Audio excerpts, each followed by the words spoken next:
This is Ian from the Torchlight Infinite development team. Welcome to today's Torchlight Infinite official livestream, as I'm going to introduce our new expansion regarding the upcoming open beta. The open beta will be releasing on October 12th. It will be a cross-platform open beta test where you can download our client from TapTap, App Store, Steam, Google Play, and our own official website. This livestream is composed of the following sections: the remake of Netherrealm, which is our main endgame content, updates of the core gameplay and system functions, and changes made to the game mechanisms. First things first, our PC version is finally here. Torchlight Infinite will be available on PC during this open beta test. The PC version fully supports mouse and keyboard, so you can play on the big screen like any other ARPGs. And of course, it comes with better graphics too. Data is shared between all platforms, so feel free to switch between any of them.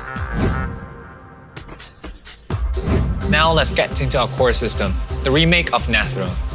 The Netherrealm challenge has been the endgame content for Torchlight Infinite since the very first closed beta test, and we are finally welcoming the launch of version 2.0 in the open beta. In the previous beta tests, time marks act as a guide to complete areas in Netherrealm, while most ARPGs adopt a similar late game design. However, repeating the same type of challenges gets boring fast. After exploring the design of many excellent roguelike games, we've added a brand new system to the Netherrealm, Chaos Invasion. Chaos Invasion is reflected in the form of cards. A variety of cards are scattered throughout the new Netherrealm. They provide buffs to the stage they occupy, modifying the stage to provide them more and better drops, or generate unique events and additional monsters. Of course, hunters will have the power to create your own deck, which to some extent may control the cards that appear in a stage, and to build powerful combos, changing the events and drops in the Netherrealm to your liking. Chaos Invasion is our answer to eliminate repetitive daily missions and non-changing gameplay. The randomness of drawing cards in Chaos Invasion will always give you a pleasant surprise, and combo strategies between cards and the creation of decks will bring a ton of strategic depth to the game. A smart hunter will rely on the right strategy and a little bit of luck to get abundant rewards. This has been the concept behind Torchlight Infinite. Use randomness to make every minute of your gaming time worth playing. The hero design in Torchlight Infinite is our creative attempt to set us apart from other ARPGs. Each hero and the various hero traits are different from each other. We hope this variation will produce novel builds and brand new experiences. Torchlight is introducing a new hero in the open beta, Thea. Thea is skilled in utilizing the strength of gods, and her traits focuses on blessings.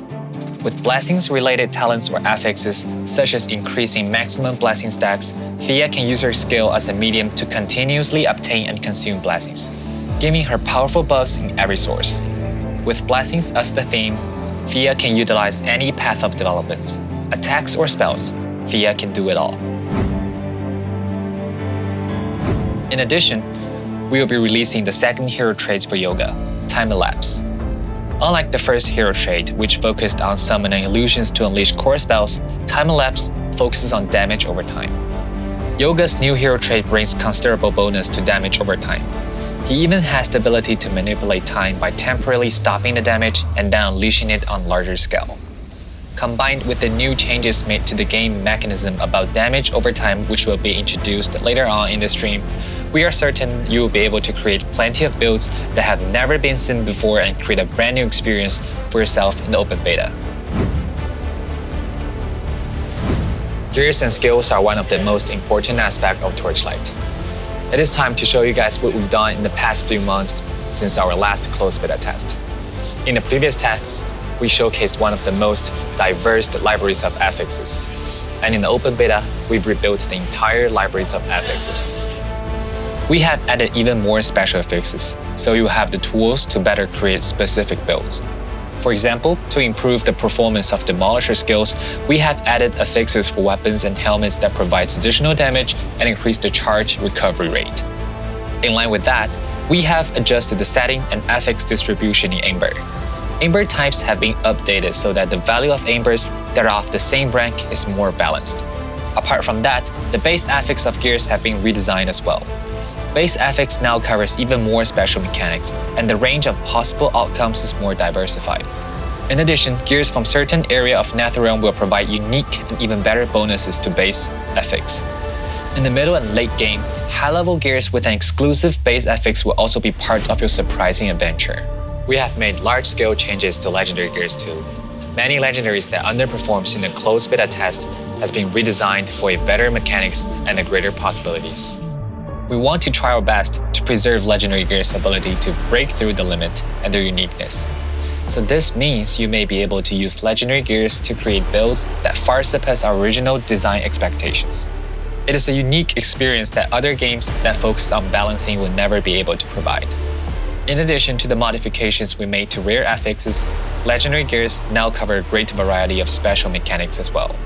In the open beta test, the combination of new legendary gears and rare affixes will support greater build possibilities than the previous versions. We are really looking forward to seeing you guys exceed our expectations with your own builds.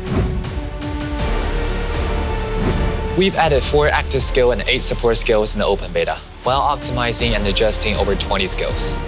The distinctive feature of the new active skills is that they combine various mechanics together to bring a multi-dimensional combat and development experience. Savage Charge, Rain of Blaze, and Icebound Laser Beam are 3 new channel skills.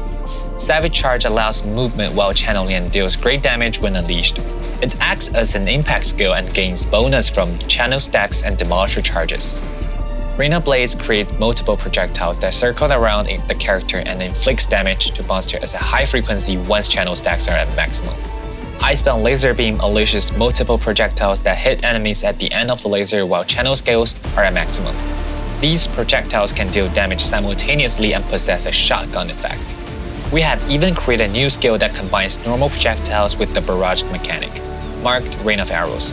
It launches normal projectiles at marked enemies, and once enemies are hit, a barrage of arrows will rain down upon them. We have no doubt that the various combinations provided by these skills will open up even more possibilities for your build. We also dug deeper into laser type skills. With the help of new support skills, they can launch multiple beams simultaneously now, and these beams can bounce between multiple monsters. We have even designed an advanced version of all passive skills called Precise Skills. Compared to their ordinary counterparts, Precise Skills have more powerful mechanisms and greater stats. They cannot be obtained from the skill shop and are only available in the form of rare drops from the Netherrealm in the late game. While adding randomness and strategic gameplay through Chaos Invasion, we are adding 2 new modes to the trials, God of Machines and Goddess of Hunting. God of Machines is a challenge in the Netherrealm that puts you up against a maximum of 3 waves of monsters. The more waves you get through, the better the rewards. A fully completed challenge may even reward you with a set of memory fragments, precious corroded legendary gears, and many other extremely rare drops. Goddess of Hunting gives you the chance to custom difficulty and rewards of the boss battle in map. You can use the various choices presented to you to strengthen yourself and obtain additional drops. We've completed Chapter 1 and Chapter 2 of the main story in the previous betas, and we'll be launching Chapter 3 in the open beta test. At the end of Chapter 2, you did your best to defeat Archbishop Keegan with Aria's help, and you finally recovered the spark. In Chapter 3, you must travel to Ichi Kingdom in search of another spark. While advancing through Torchlight story, you will experience brand new geography and monster types. And at the end of this chapter, you will encounter the largest boss in Torchlight Infinite. Besides that, we have completed the Glacial Abysses area boss.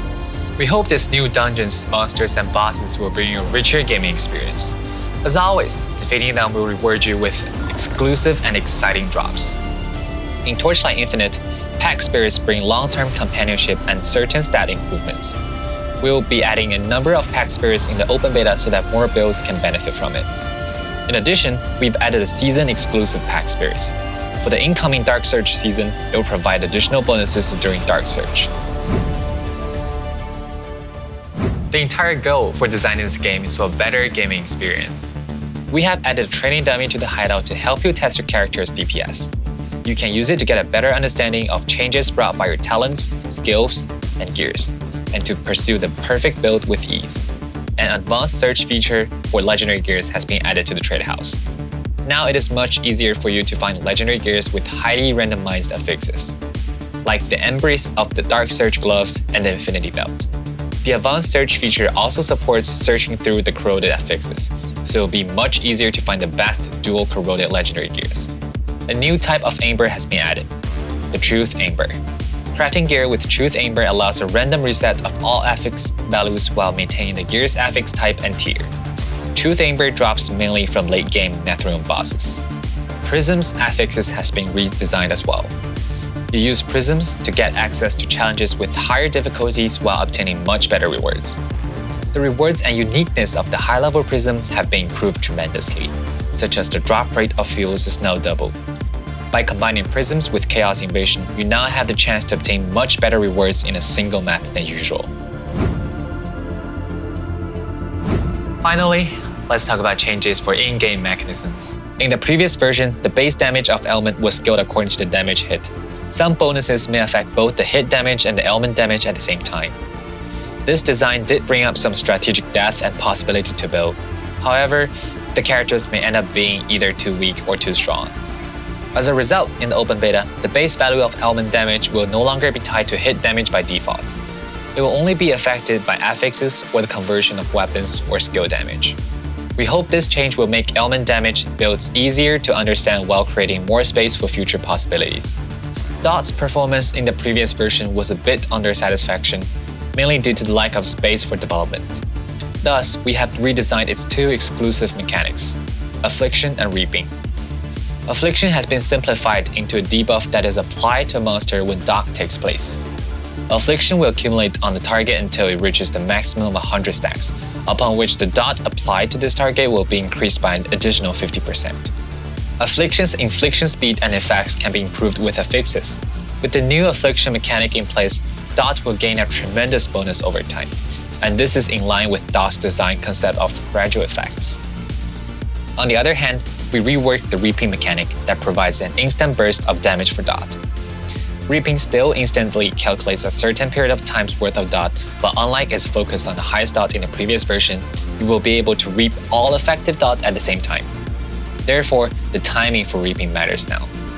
We hope the above mechanics and their new effects will expand the possibilities for dot builds. In addition, we have modified secondary damage, allowing it to benefit from corresponding affixes bonuses. This means that many mechanics which performed poorly in the previous version, like explosions on kill, will come with greater potential in the new version. Apart from the introductions of our game, we will be showcasing some new upcoming outfits. It will be part of the monetization system but will not have any stat boosts, which means it will not affect the creation of any builds.